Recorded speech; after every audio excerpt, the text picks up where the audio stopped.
Okay students. Okay, మనకి నిన్న Telangana set TG set exam జరిగింది కదా, 2005. ఇక్కడ మనకు స్టూడెంట్స్ ఇచ్చినటువంటి సమాచారం ప్రకారం మనము వాటికి ఆన్సర్స్ మనం చెప్తున్నాం. ఓకే, వాళ్ళు ఏదో కాస్త మెమొరీ బేస్డ్ ప్రకారము, ఓకే, మెమొరీ బేస్డ్ ప్రాబ్లమ్స్ మాత్రం ఇక్కడ మనము డిస్కస్ చేసుకుంటున్నాము. బట్ వాళ్ళు ఇచ్చినటువంటి క్వశ్చన్స్ ప్రకారం నేను ఆన్సర్ ఇస్తున్నాను. ఓకే, అది అవునా కాదన్నటువంటిది మీరు డిసైడ్ చేసుకోండి. అది కరెక్ట్ క్వశ్చన్ కరెక్టా కాదన్నటువంటి విషయం మనకు మీకు తెలుస్తుంది. ఓకేనా?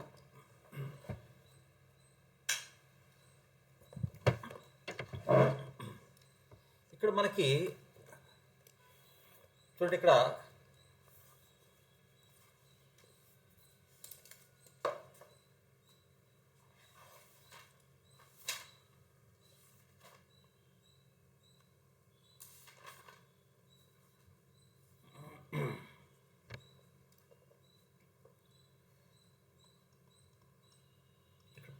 పార్షియల్ డిఫరెన్షియల్ ఈక్వేషన్ మీద ఏం చెప్తున్నాడంటే problem, if do square z by do x square plus k into do square z by do x do y plus do square z by do y square is equal to 2x cos y and z of x comma y is equals to minus 2 into x cos y plus 2 sin y.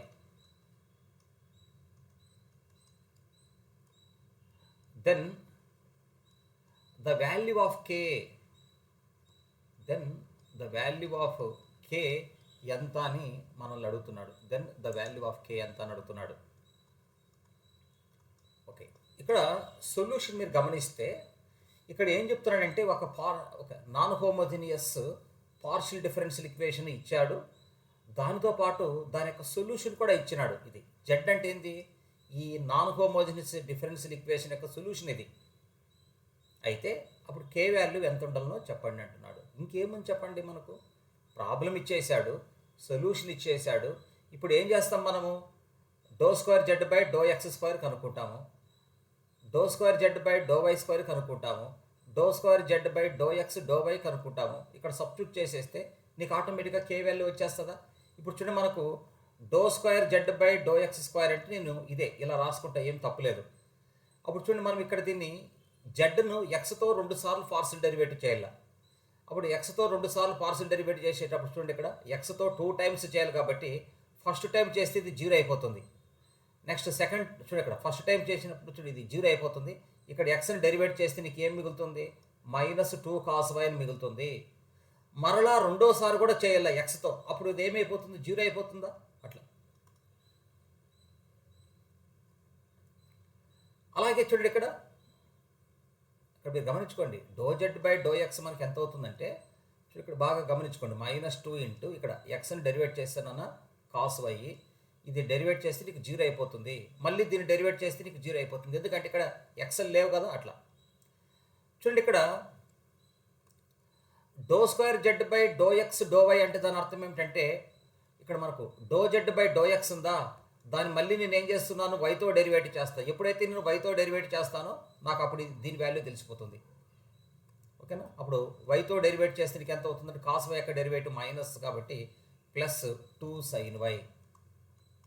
అట్లా Z Y చూడండి, Z వైని మనము డెరివేట్ చేస్తే ఏమవుతుందో మీరు ఒకసారి గమనించుకోండి. జెడ్ను వైతో డెరివేట్ చేస్తే -2 into ఇక్కడ కాస్ వై యొక్క డెరివేటివ్ ఎంత అంటే -sin y. అలాగే ఇక్కడ మనము ఏం చేస్తామంటే 2 sin yని మనము డెరివేటివ్ చేస్తే 2 sin yని డెరివేట్ చేస్తే మనకి ఎంత వస్తుందంటే 2 cos y.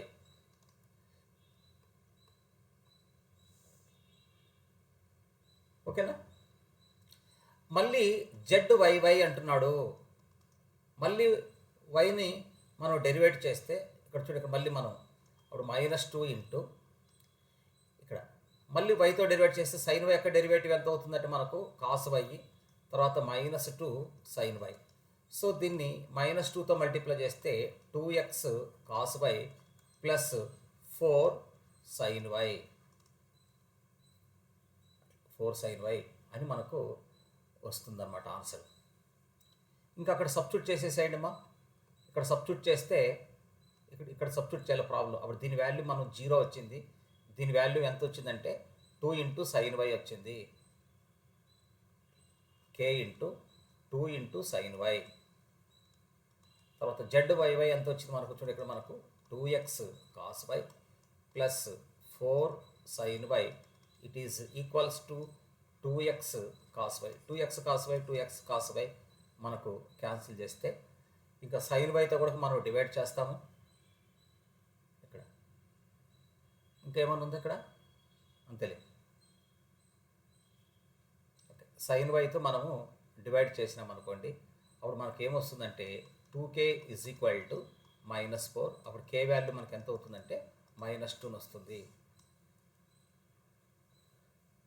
గమనిస్తున్నారా? సైన్ వైతో డివైడ్ చేసినాను. అప్పుడు నాకు 2k ఈజ్ ఈక్వల్ టు ఈ +4 కూడా కట్ సైడ్ తీసుకెళ్తే నాన్న -4. k వాల్యూ ఎంత వస్తుంది చూడండి, మనకు -2 వస్తుంది. తర్వాత మళ్ళీ ఇంకొక ప్రాబ్లము ఏమి ఇచ్చారంటే ఐ థింక్ ఇలా ఉంది. స్టూడెంట్స్ ఇచ్చినటువంటి సమాచారం మేరకు ఇస్తున్నాను.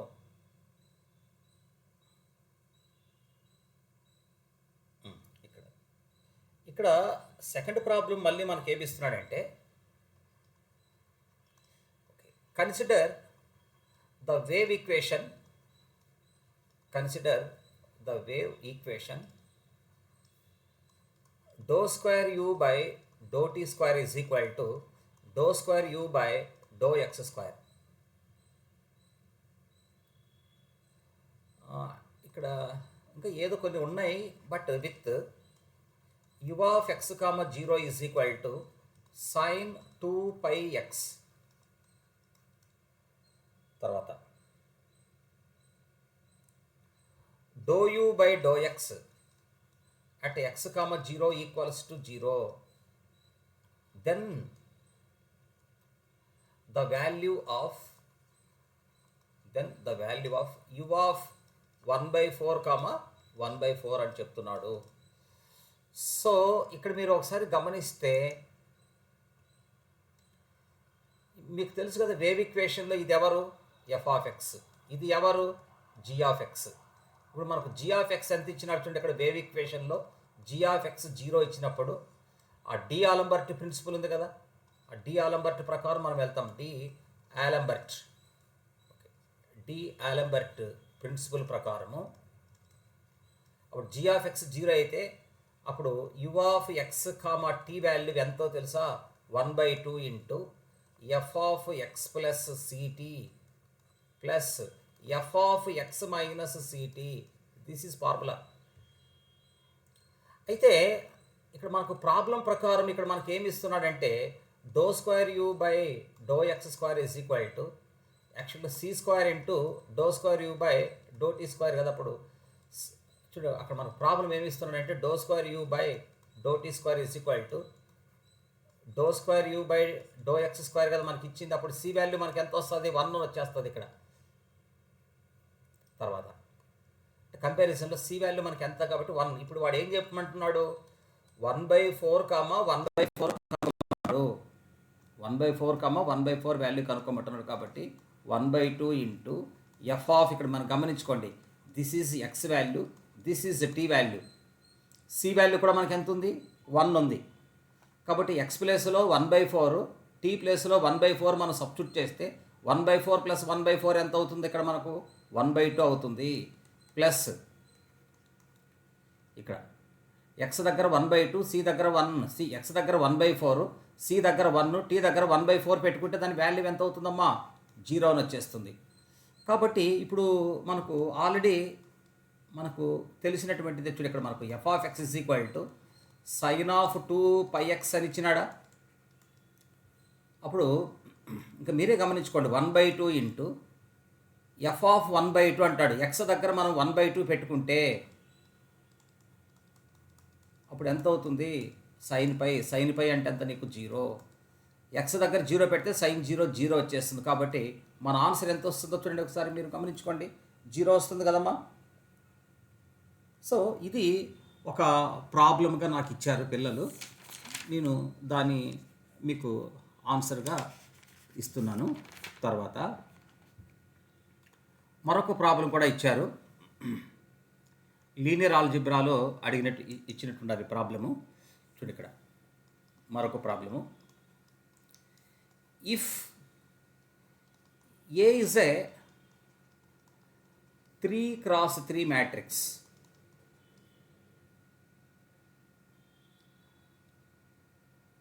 its eigenvalues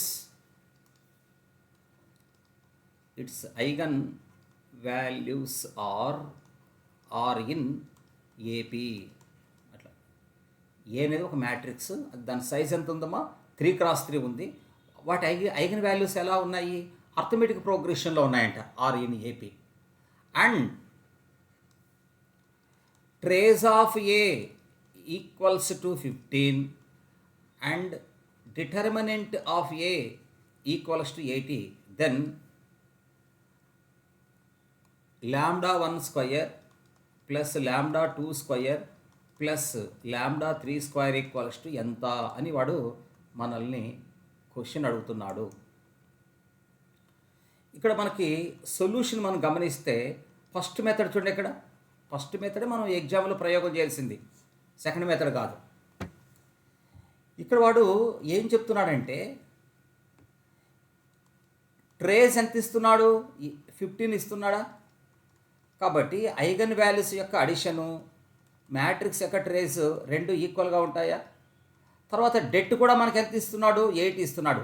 కాబట్టి ఐగన్ వాల్యూస్ యొక్క ప్రోడక్ట్, మ్యాట్రిక్స్ యొక్క డిటర్మినెంట్ ఈక్వల్గా ఉంటాయా? మీరే ఆలోచించుకోండి, ఒకసారి మీరు గమనించుకోండి. ఇక్కడ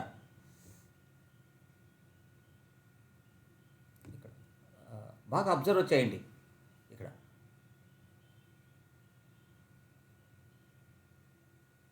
ఇక్కడ మీరు ఒకసారి ఇక్కడ 80ని మీరు అబ్జర్వ్ చేస్తే చూడు, ఇక్కడ మనకు ఒకసారి మీరు అబ్జర్వ్ చేస్తే ఇక్కడ మనకు 40 వస్తుందా? 8 5 = 40నా? చూడండి, ఇట్లా ఒకవేళ ఇట్లా కూడా చేసుకోవచ్చు. 40 8 5 = 40నా? అప్పుడు మీరు గమనిస్తే చూడండి, ఇక్కడ మనకు 2 5 8 కదా. అవి ఏపీలో ఉన్నాయా లేదా చెప్పండి. ఈ 3 ఏపీలో ఉన్నాయి కదా. ఈ మూడింటిని మల్టిప్లై చేస్తే నీకు 80 వస్తుంది. ఈ మూడింటిని కలిపితే నీకు 15 వస్తుందా లేదా చెప్పండి. ఇక్కడ ఈ మూడింటిని కలిపితే 15 వస్తుంది. ఈ మూడింటిని మల్టిప్లై చేస్తే నీకు ఎంత వస్తుంది? 80 వస్తుంది. అప్పుడు ఏపీలో కూడా ఉన్నాయి కదా, కామన్ డిఫరెన్సెస్లు సేమ్ ఉన్నాయి కదా అట్లా.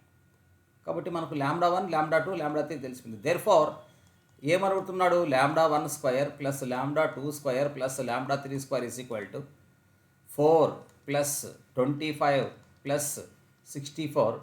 సో 93 కదా answer. So it is 93 our answer. Okay, జనరల్గా దాన్ని ఎలా చేస్తామంటే ఇది జనరల్గా మనకు చూడండి, ఇక్కడ మనకు ఆల్ఫా బీటా గామా, సరే λ1 కదా వాడు చెప్పింది. λ1 λ2 λ3 ఆర్ 3 ఐగన్ వాల్యూస్. ఇవి 3 ఐగన్ వాల్యూలు. ఈ 3 ఐగన్ వాల్యూస్ ఏమిట్లో ఉన్నాయి? ఏపీలో ఉన్నాయి అంటాడు. యాక్చువల్లీ 10th క్లాస్ ప్రాబ్లం ఇది. మనం ప్రోగ్రెషన్స్లో కూడా చేసింటాం. 10th క్లాసులో చేసింటారు. ఇంటర్మీడియట్లో థియరీ ఆఫ్ ఈక్వేషన్స్లో చేసింటారు. ఇట్లాంటివి 3rd డిగ్రీ ఈక్వేషన్ వచ్చినప్పుడు మనం థియరీ ఆఫ్ ఈక్వేషన్స్ చదువుకుంటాం కదా. అప్పుడు చూడండి, ఇక్కడ ఇది ఒక వాల్యూ, ఇక్కడ ఏవైనా ఒక 3 వాల్యూస్, ఇది ఒక వాల్యూ, ఇది ఒక వాల్యూ, ఇది ఒక వాల్యూ, ఇక్కడ ఏవైనా 3 వాల్యూలు ఏపీలో ఉన్నాయంటే వాటిని ఎలా తీసుకుంటాము? మీ అందరికీ తెలుసు కదా. A - D, A plus D, అంతే కదా. ఇది λ1, ఇది λ2, ఇది λ3.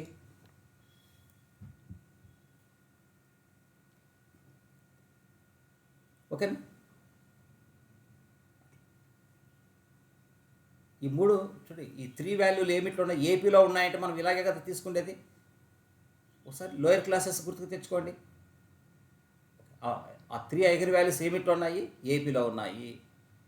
ఈ ఐగన్ వాల్యూస్ యొక్క ట్రేస్ ఎంత ఉంది?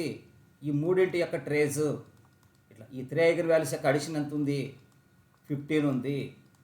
అప్పుడు మైనస్ డీకి ప్లస్ డీకి క్యాన్సిల్ అయిపోతుంది. So then what we get, 3a is equal to 15, 3 1 3 5. అప్పుడు ఏ వాల్యూ 5 వచ్చేసిందా. నెక్స్ట్ ఈ 3 ఐగన్ వాల్యూస్ యొక్క ప్రోడక్ట్ ఎంత ఇస్తున్నాడు, 80 ఇస్తున్నాడు. ఐగన్ వాల్యూస్ యొక్క ప్రోడక్ట్ అంటే చూడండి, ఈ మూడింటిని మల్టిప్లై చేయాల, దీనిని. ఇప్పుడు చూడు, A minus D into A plus D ఎంత అవుతుంది, A square minus D square into A. ఆ 3 వాల్యూస్ మల్టిప్లై చేస్తే దట్ ఈస్ ఈక్వల్ టు 80నా. Already we found A value 5. So A value ఎంత అవుతుందంటే 5, 25 minus D square is equal to 80నా. అప్పుడు 5 1 5 16. ఇది లోపలికి వస్తే నీకు ఎంత అవుతుంది చూడండి. అప్పుడు d square is equal to 9 కదమ్మా. అప్పుడు డి ఈజ్ ఈక్వల్ టు మనము +or-3 తీసుకోవచ్చు.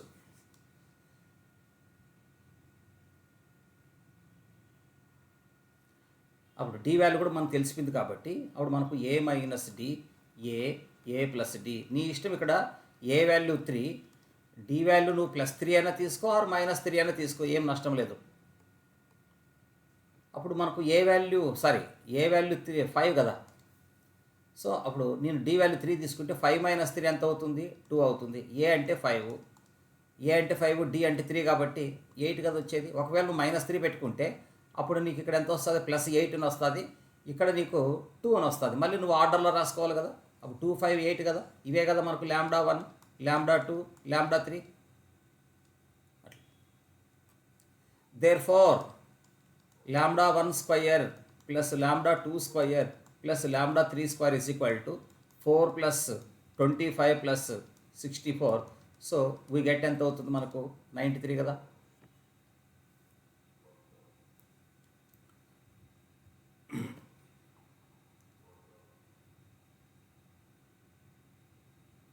సో అలాగే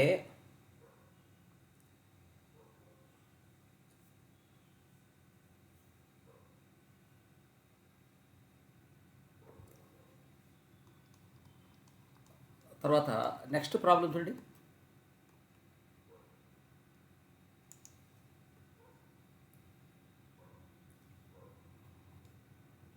which of the following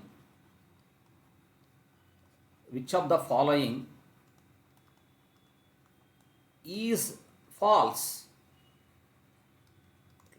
which of the following is false అంటున్నాడు.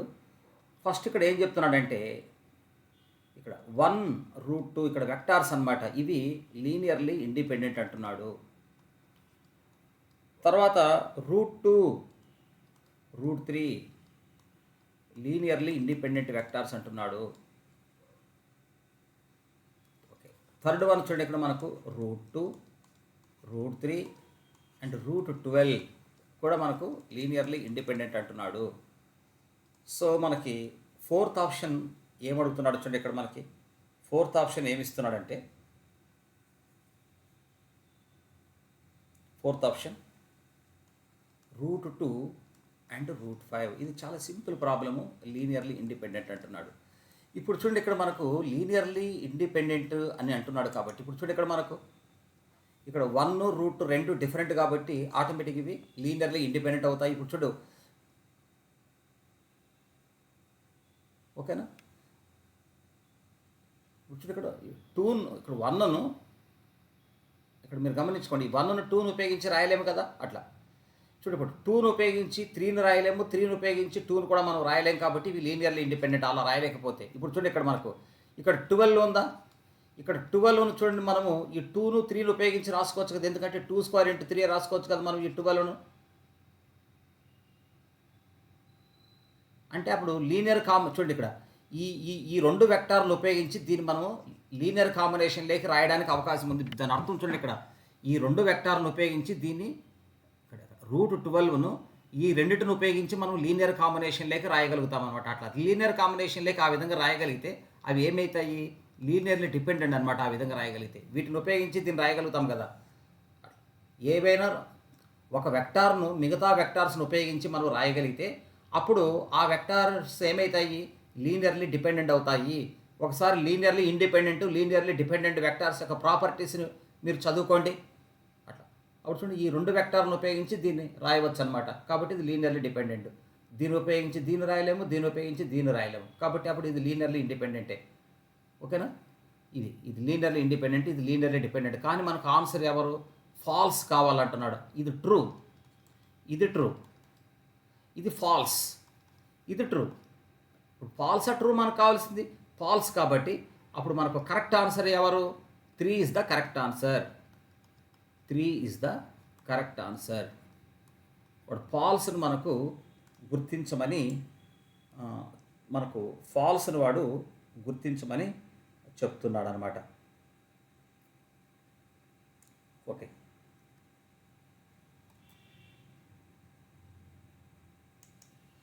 తర్వాత నెక్స్ట్ ప్రాబ్లం చూడండి. ఇక్కడ నెక్స్ట్ ప్రాబ్లం వచ్చేసి find the fundamental matrix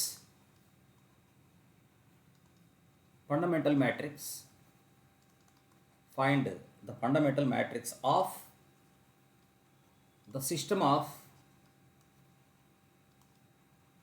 linear differential equations.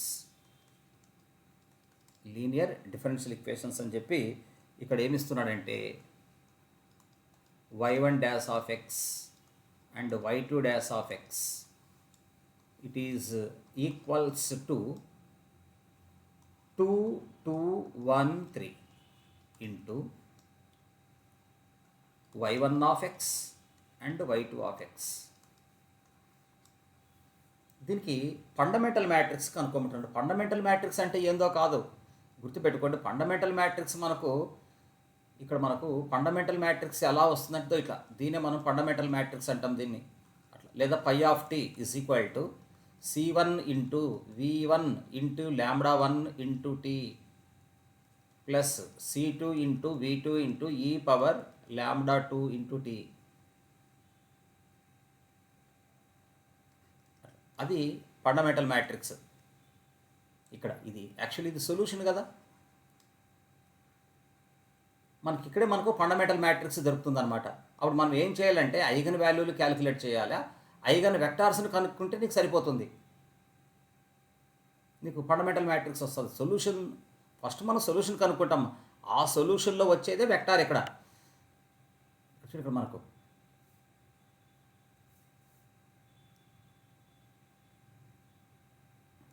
ఇక్కడ మీరు గమనించండి ఇప్పుడు మనకు ఏ ఈక్వల్స్ ఎంత ఇచ్చాడు, ఏ ఈక్వల్ ఎంత ఇచ్చాడు మీరు ఒకసారి గమనించుకోండి everybody. Okay, A equals to ఎంత ఇస్తున్నాడంటే 2, 2, 1 అండ్ 3. అప్పుడు దీనికి క్యారెక్టరిస్టిక్ ఈక్వేషన్ ఏమవుతుంది, λ² plus trace of A into λ plus determinant of A equals to 0 కదా. సో మనకు λ² ట్రేస్ ఎంత అవుతుందంటే 5 ఇంటూ λ ప్లస్ డిటర్మినెంట్ ఎంత అవుతుందంటే +4 ఈజ్ ఈక్వల్ టు 0. సో ఇక్కడ మనకు λ ఈజ్ ఈక్వల్ టు 4, 1 అంటే 1, 4 అయినా మన ఇష్టం ఏదైనా రాసుకోవచ్చు. ఇక్కడ సమస్య లేదు, ఇంత ఆర్డర్లో మీ ఇష్టం ఎలా అయినా రాసుకోండి, ఏం నష్టం లేదు. ఓకే, 1, 4 అని పెట్టుకుంటే what is the eigen vectors calculation Ax1 is equal to λ1 into x1 కదా. అప్పుడు ఇది λ1, ఇది λ2 కదా. ఇక్కడ ఏ అంటే ఎంత, 2, 2, 1, 3నా. x1 అంటే నేను ఏమనుకుంటున్నాను, ఇక్కడ x1 అండ్ y1 అనుకుంటున్నాను. λ1 అంటే దాని వాల్యూ ఎంత మనకు 1 ఇంటూ అగైన్ x1 అంటే మనం ఎంత అనుకుంటున్నాం, x1 అండ్ y1. ఇప్పుడు చూడండి, first rho into first column is equal first element. 2x1 plus 2y1 is equal to x1. నీ ఇష్టం. ఇప్పుడు నీకు ఐగన్ వెక్టార్ కావాలంటే చూడండి, first rho into first column is equal first element చేస్తే నీకు సరిపోతుంది. మళ్ళీ second rho into second column is equal second element అవసరం లేదు, నువ్వు ఏదో ఒకటి తీసుకో. First rho into first column is equal first element చేసినా నీకు వెక్టార్ వస్తుంది. లేదా మనకు second rho into first column is equal second element equal చేసుకున్నా నీకు వెక్టార్ వస్తుంది, అదేం పెద్ద విషయం కూడా కాదు. అప్పుడు మనకు ఇక్కడ గమనిస్తే 2y1 ఇజ్ ఈక్వల్ టు ఈ ప్లస్ 2x1 అటు సైడ్ వెళ్తే మనకి ఎంత అవుతుందంటే -x1 అని వచ్చేస్తుంది. అప్పుడు నేను ఏం చేస్తున్నాను మీరు గమనించుకోండి. x1 యొక్క కోఎఫిషియంట్ ఇక్కడ, అలాగే y1 యొక్క కోఎఫిషియంట్ దీని కింద రాసుకుంటాం. చూడు అప్పుడు 2 into y1 2y1, x1 into -1 ఎంత అవుతుంది? -x1 వచ్చేస్తుందా? దేర్ఫోర్ నాకు వెక్టార్ వచ్చేసి కదా. అప్పుడు vector v1 is equal to ఎంత అవుతుందంటే x1 అంటే దాని వాల్యూ ఎంత? 2. అప్పుడు y1 అంటే దాని వాల్యూ ఎంత వచ్చేసింది? -1 కదా. సిమిలర్లీ ఇంకా అదే విధంగా రాసుకుంటాం అనమాట. ఏ అంటే 2 2 1 3, ఏ x2 రెండో వెక్టార్ ఏ x2 అంటే నేను x2 అండ్ y2 తీసుకుంటున్నాను ఇంటూ పక్కన λ2 into x2 that is equal to λ2 అంటే 4 కాబట్టి 4x2 ఇంటూ 4y2. ఇక్కడ మీరు గమనిస్తే ఫస్ట్ రో ఇంటూ ఫస్ట్ కాలం ఎంత అవుతుందో చూడండి. మనకు 2x2 plus 2y2 equals to 4x2నా. ఈ 2x2 అటు సైడ్ వెళ్ళిపోయింది అనుకోండి. అప్పుడు 2y2 is equal to 2x2. అప్పుడు 2కు 2కి క్యాన్సిల్ చేస్తే x2 వాల్యూ y2 వాల్యూ రెండు ఈక్వల్గా ఉంటాయి. యాక్చువల్గా k అనుకోవాలి మనం. అప్పుడు x2 వాల్యూ k అవుతుంది, y2 వాల్యూ కూడా k వస్తుంది. k కాబట్టి మన వెక్టార్లో kతో మనం క్యాన్సిల్ చేసేస్తే నీకు ఎంత వస్తుంది? నీకు 1 1 కదా వచ్చేది. అప్పుడు సెకండ్ వెక్టార్ కూడా మనకి ఎంత వచ్చిందమ్మా? 1 1 అని వచ్చింది. ఓకే, కాబట్టి దేర్ఫోర్ ఇక్కడ మీరు గమనించుకోండి. అప్పుడు ఫండమెంటల్ మ్యాట్రిక్స్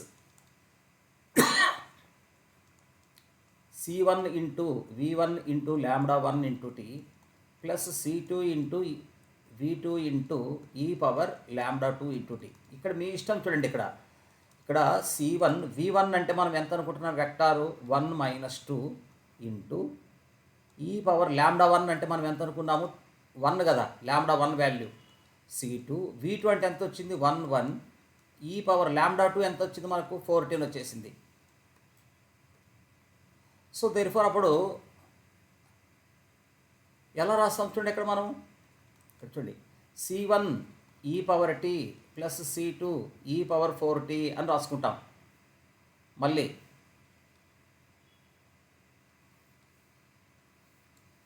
తర్వాత చూడండి మళ్ళీ మనకు -2 into e power t plus C2 into e power 14. So ఇప్పుడు నేను ఏం చేస్తున్నా అంటే ఇక్కడ ఫండమెంటల్ మ్యాట్రిక్స్ కాబట్టి మనకు కావాల్సింది e పవర్ 80. ఫండమెంటల్ మ్యాట్రిక్స్ ఎంత అవుతుందంటే ఇక్కడ గమనించుకోండి అమ్మా. e power t e power 4t